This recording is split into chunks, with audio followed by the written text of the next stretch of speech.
Hello and नमस्कार। मैं वैशाली गोगे आप सभी का स्वागत करती हूँ हमारे चैनल पर और आपको मैं बताने वाली हूँ आज की हमारी टॉप 5 खबरें। आप तो जानते ही हैं, कोरोना वायरस महामारी से लड़ने के लिए लगातार दुनिया का हर एक देश अपनी तरफ से पूरी की पूरी कोशिश करता जा रहा है। जैसे कि अब कोरोना वायरस एक बार फिर से अपनी लहर लेकर आ गया है तो कई जगह पर लॉकडाउन लगाया जा रहा है, सख्त पाबंदियां लगाई जा रही है। इसी के साथ ही अभी हाल फिलहाल में डबल डोज वाली वैक्सीन उपलब्ध है, तो वहीं जॉनसन एंड जॉनसन की सिंगल डोज वैक्सीन को लेकर भी काम चल रहा है। साथ ही में भारत में नेजल वैक्सीन को लेकर भी अब जल्द ही ट्रायल शुरू होने वाले हैं। तो साथ ही में हमारे देश में दूसरे चरण का वैक्सीनेशन शुरू हो गया है, जहां पर 60 साल से ज्यादा उम्र के लोग और 45 साल से ज्यादा उम्र के वो लोग जो कि किसी गंभीर बीमारी से पीड़ित है, उनके साथ टीकाकरण अभियान शुरू किया जा रहा है। इसी के साथ ही स्कूल्स खुल चुके हैं और स्कूल्स के खुलने के साथ ही साथ स्टूडेंट्स और टीचर भी कोरोना वायरस की चपेट में आ रहे हैं। लगातार केसेस में बढ़ोतरी हो रही है, लोग सुरक्षा मापदंडों का पालन नहीं कर रहे हैं। ऐसी बहुत सारी खबरें और अपडेट्स हैं जो कि हमें कई बार कई तरह की भावनाएं दे जाती हैं, कभी शांति सुकून तो कभी टेंशन की पूरी भरपाई भी कर देती हैं। लेकिन इतनी सारी खबरों के बीच में मैं आपको सिर्फ और सिर्फ 5 महत्वपूर्ण खबरें बताने वाली हूँ। तो आइए दोस्तों, आज की हमारी टॉप 5 खबरों की ओर बढ़ते हैं। सबसे पहले हम बात करेंगे हमारे देश में कोरोना के हाल पर। 34 दिनों के बाद सामने आई सबसे ज्यादा मामले, 17,407 मामले किए गए रिपोर्ट। जी हाँ दोस्तों, भारत में कोरोना वायरस एक बार फिर से तेजी से रफ्तार पकड़ता जा रहा है। लगातार केसेस में बढ़ोतरी देखी जा रही है। अब पिछले 24 घंटों के बाद भारत में 17,407 कोरोना के नए मामले रिपोर्ट किए गए हैं और इसी के साथ ही कोरोना के मामलों की संख्या 1.11 करोड़ हो गई है। तो वहीं पिछले 24 घंटे में 89 लोगों की मौत हुई। तो साथ ही साथ इस दौरान 1,66,00,000 लोगों को कोरोना का टीका भी लगाया जा चुका है। रिकवर्ड पेशेंट्स की बात की जाए तो उनकी संख्या 1.7 करोड़ है। तो वहीं अभी तक 1,57,435 लोगों की कोरोना वायरस की वजह से मौत हो चुकी है। बात की जाए देश के एक्टिव मामलों की तो उनकी संख्या 1,73,413 है और लगातार रिकवरी रेट में बढ़ोतरी हो रही है और मृत्यु दर में कमी देखी जा रही है।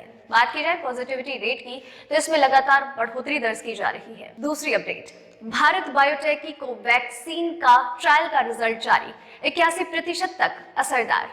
भारत में कोरोना वायरस वैक्सीनेशन के दौरान 2 वैक्सीन का इस्तेमाल किया जा रहा है, भारत बायोटेक की कोवैक्सीन और सीरम इंस्टीट्यूट की कोविशील्ड, जहां पर कोविशील्ड अपने ट्रायल्स पूरे करने के बाद काफी ज्यादा असरदार साबित हुई। तो वहीं बात की जाए भारत बायोटेक की कोवैक्सीन की तो इसके तीसरे चरण का ट्रायल चल रहा था और इस पर कई तरीके के सवाल खड़े किए जा रहे थे, लेकिन अब इसके तीसरे चरण का ट्रायल कंप्लीट हो गया है, साथ ही इसके परिणाम भी सामने आ गए हैं। आपको बता दें कि ये वैक्सीन काफी ज्यादा असरदार साबित हुई है और इसने 81% तक की अपनी जो सफलता है वो साबित की है। डेटा में ये बात सामने आई है कि भारत बायोटेक की कोवैक्सीन की दोनों डोज लिए जाने के बाद शरीर में काफी अच्छा और असरदार प्रभाव दिखाती है और शरीर में 81% तक प्रभावकारिता दर्शाती हुई नजर आई है। इसी के साथ ही आपको बता दें कि प्रधानमंत्री नरेंद्र मोदी ने 1 मार्च को जब दूसरे चरण का टीकाकरण शुरू हुआ था तो उन्होंने कोवैक्सीन का पहला डोज लिया था। इसी के साथ ही कई अन्य मंत्रियों ने भी कोरोना वैक्सीनेशन के दौरान कोवैक्सीन का ही डोज लिया है और अब तो ये वैक्सीन भी काफी असरदार कारक साबित हुई है। बात की जाए कोविशील्ड की तो ये 68% प्रभावकारिता दिखाती नजर आई है। आपको बता दें कि हैदराबाद स्थित एक इंस्टीट्यूट में 25,800 लोगों पर कोवैक्सीन का टीकाकरण का ट्रायल किया गया था। साथ ही में इसमें ICMR ने भी एक महत्वपूर्ण भूमिका निभाई, जिसके साथ ही ये ट्रायल सफलता की ओर चला। तीसरी अपडेट, अगले हफ्ते से शुरू हो सकता है भारत बायोटेक की नेजल वैक्सीन का ट्रायल।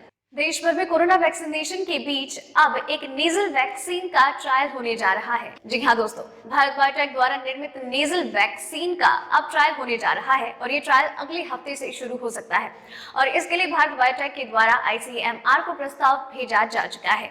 ये नेजल वैक्सीन काफी ज्यादा प्रभावकारी साबित हो सकती है क्योंकि जो कोरोना के टीके हैं वो हमें कंधे पर शॉट देकर दिए जाते हैं, लेकिन वही नेजल वैक्सीन नाक के थ्रू दी जाएगी और ये श्वसन तंत्र पर अपनी प्रभावकारिता को दर्शाती हुई नजर आएगी। आपको बता दें कि इसके लिए 4 सेंटर्स में मंजूरी मांगी गई है, जिनमें है पटना एम्स, हैदराबाद, नागपुर और चेन्नई। इससे पहले भारत बायोटेक की ही कोवैक्सीन का देश में चल रहे कोरोना वैक्सीनेशन के दौरान काफी अच्छे तरीके से इस्तेमाल किया जा रहा है। चौथी अपडेट, जर्मनी में 28 मार्च तक बढ़ा लॉकडाउन, कुछ चीजों में दी गई छूट।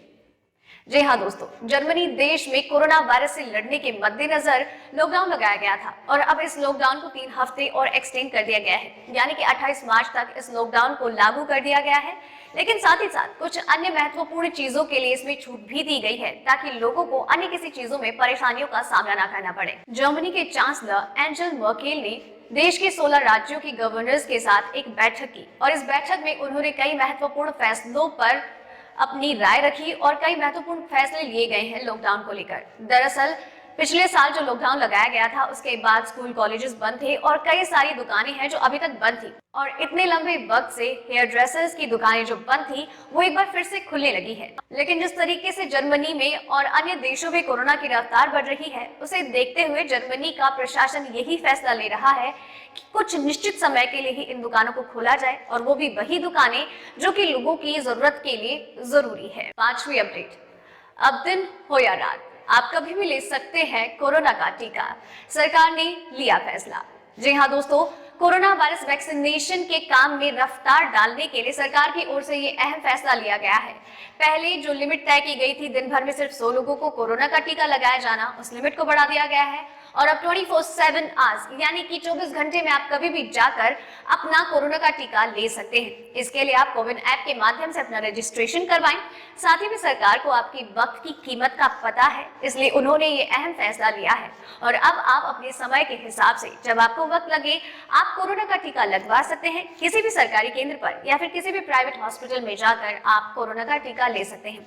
इसी के साथ ही आपकी जानकारी के लिए बता दूं कि अगर आप सरकारी सेंटर पर जाकर कोरोना का टीका लगाते हैं तो इसके लिए आपको कोई रुपए नहीं देने होंगे। लेकिन वहीं अगर आप प्राइवेट अस्पताल में जाकर कोरोना वैक्सीनेशन करवाते हैं तो उसके लिए आपको 250 रुपए पे करने होंगे।